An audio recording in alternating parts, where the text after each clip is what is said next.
আসসালামু আলাইকুম ওয়া রাহমাতুল্লাহ। সুধী দর্শক, দেশের প্রধান প্রধান জাতীয় দৈনিক পত্রিকার শিরোনামে স্থান করে নেওয়া আন্তর্জাতিক খবরগুলোর মধ্যে আজ যা যা থাকছে।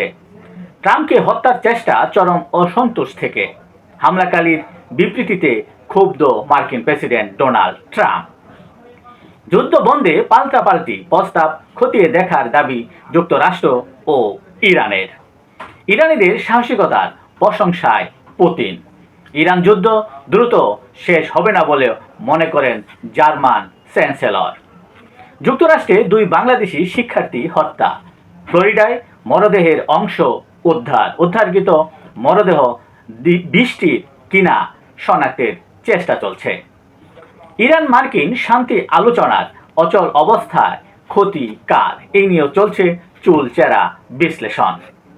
যুদ্ধের সময় আমিরাতে আয়রন ডোম পাঠিয়েছিল ইসরায়েল, বিশ্বজুড়ে সামরিক ব্যয় বেড়েছে 3%। এক প্রতিবেদনে এ তথ্য উঠে আসে।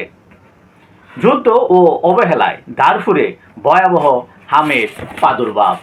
এই ছিল দেশের প্রধান প্রধান জাতীয় দৈনিক পত্রিকার শিরোনামে স্থান করে নেওয়া গুরুত্বপূর্ণ খবরগুলো জানিয়ে এতক্ষণ আপনাদের মাঝে উপস্থিত ছিলাম। আজকের মতো এখানেই, আবার দেখা হবে আগামীকাল ঠিক একইভাবে। সে পর্যন্ত অবশ্যই ভালো থাকবেন, সুস্থ থাকবেন। আসসালামু আলাইকুম রাহমাতুল্লাহ।